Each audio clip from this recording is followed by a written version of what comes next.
जय हिंद विद्यार्थियों। स्वागत है आपके अपने चैनल उच्च शिक्षा संगम विद एआई पर। मैं हूं आपका अजीत सर। मेरे प्यारे छात्रों, आप लोगों ने कमेंट्स और टेलीग्राम पर लगातार एक ही मांग की है।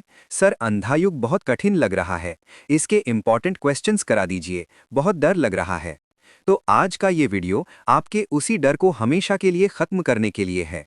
आज हम हिंदी साहित्य के उस महान नाटक पर बात करेंगे जो सिर्फ महाभारत की पुरानी कहानी नहीं है, बल्कि आज के समय का एक कड़वा सच है। हम बात कर रहे हैं धर्मवीर भारती जी के प्रसिद्ध गीति नाट्य अंधा युग की। ये नाटक शुरू होता है महाभारत युद्ध की आखिरी शाम से।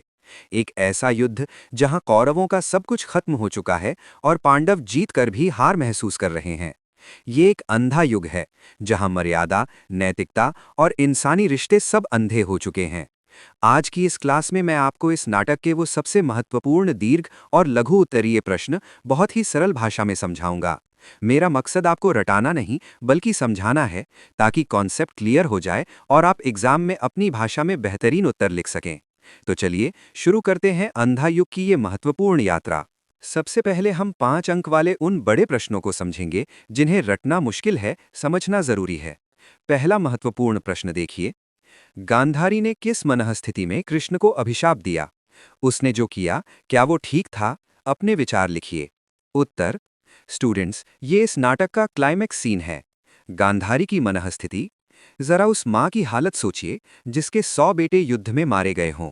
युद्ध खत्म होने के बाद जब गांधारी रणभूमि में जाती है तो वहां का नजारा भयानक है। जब वो अपने बेटों के शव और खासकर अपने सबसे प्यारे बेटे दुर्योधन की टूटी हुई जांघ देखती है तो उसका मातृहृदय फट जाता है। उसका ये गहरा दुख भयानक गुस्से और बदले की आग में बदल जाता है। उसे लगता है कि भगवान कृष्ण चाहते तो ये युद्ध रोक सकते थे, लेकिन उन्होंने पक्षपात किया।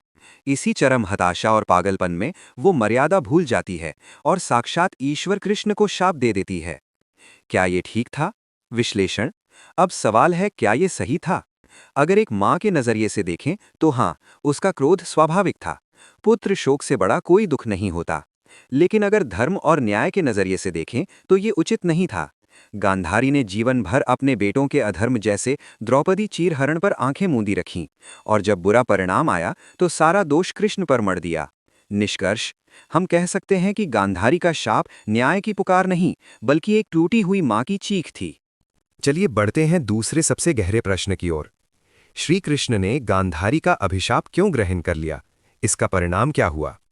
उत्तर, ये बहुत महत्वपूर्ण प्रश्न है।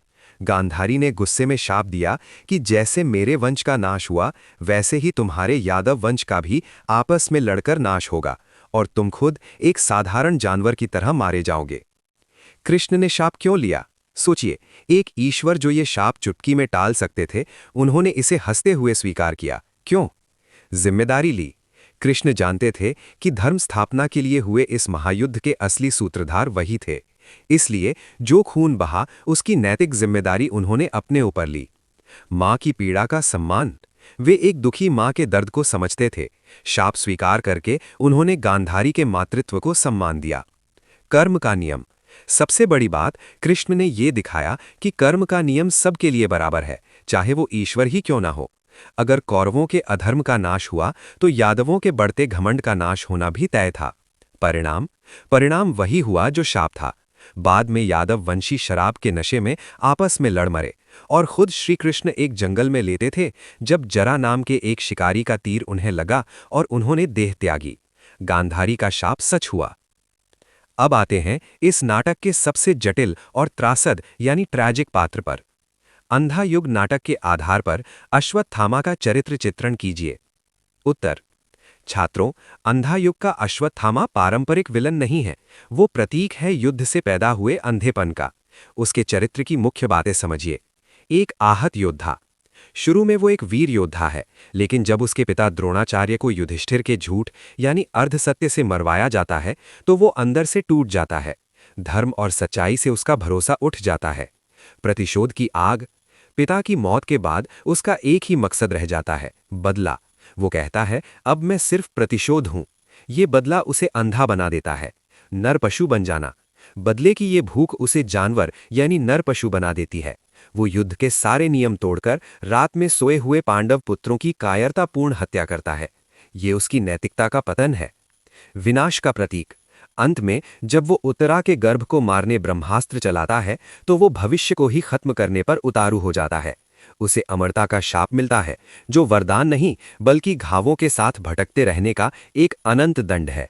चौथा प्रश्न, जो आज के समय के लिए सबसे ज्यादा जरूरी है।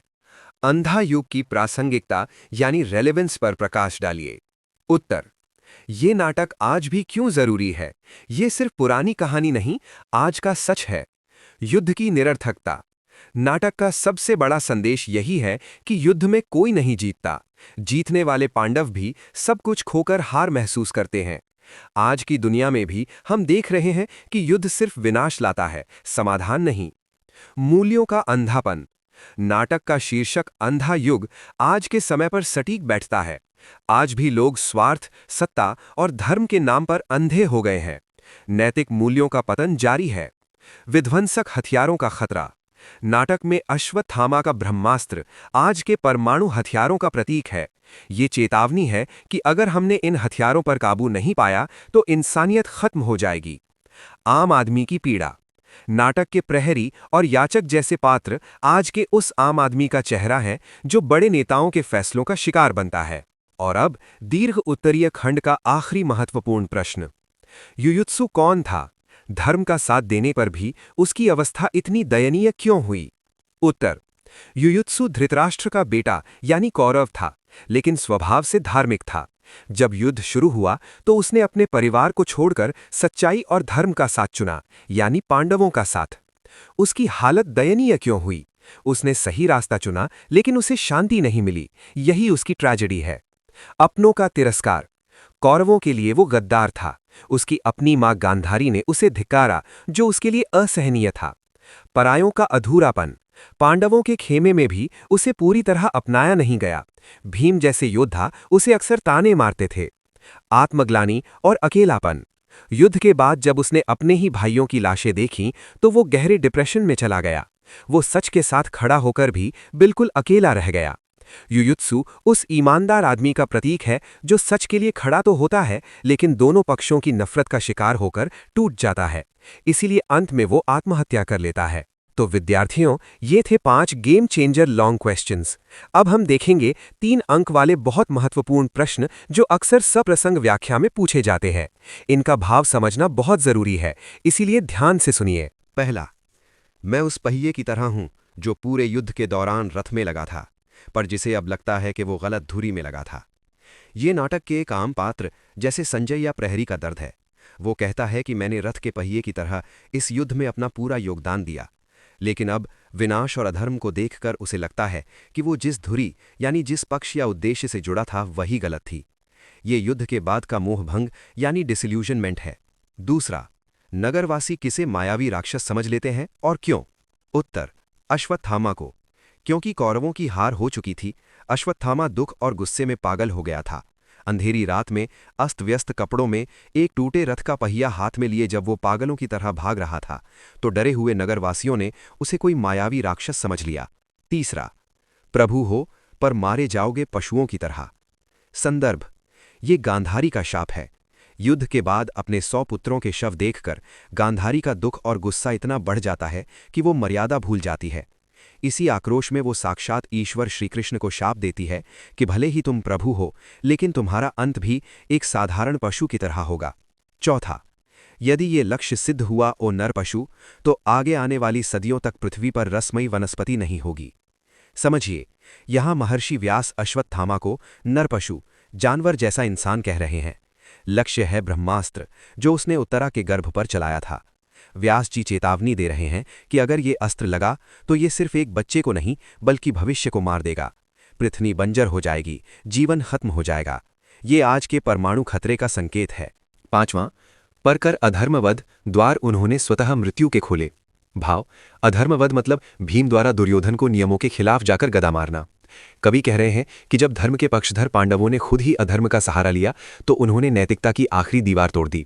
इसी अधर्म ने अश्वत्थामा को रात में सोते हुए लोगों को मारने महाअधर्म का साहस दिया। इस तरह पांडवों ने खुद ही विनाश के दरवाजे खोल दिए। छठा, सब विजयी थे लेकिन सब थे विश्वासध्वस्त। किनके लिए है? पांडवों के लिए। वे युद्ध जीत तो गए थे, विजयी थे, लेकिन इतनी लाशें और अपना ही नैतिक पतन देखकर उनका मन ग्लानि से भर गया था। धर्म, सत्य और अपनी ही विजय पर से उनका विश्वास पूरी तरह ध्वस्त, नष्ट हो चुका था। सातवां, मैंने सुने हैं ये अंतिम वचन मरणासन्न ईश्वर के। भाव, ये नाटक के अंत का कथन है, युयुत्सु या संजय का।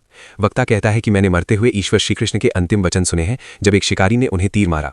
ये पंक्ति बहुत गहरी है। ये दिखाती है कि एक युग का अंत हो रहा है, एक ऐसा समय जहां ईश्वर भी असहाय होकर मरता है, जो आने वाले घोर अंधकारमय युग यानी कलयुग की शुरुआत है।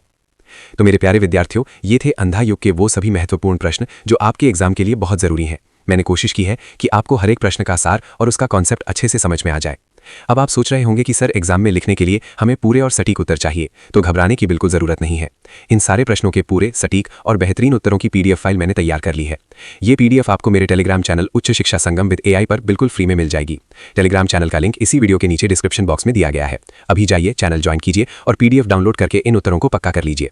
अगर ये वीडियो आपको काम का लगा हो तो लाइक का बटन जरूर दबाएं और अपने सभी दोस्तों के साथ शेयर करें ताकि उनकी भी मदद हो सके। खूब मन लगाकर पढ़ाई कीजिए। All the best. जय हिंद।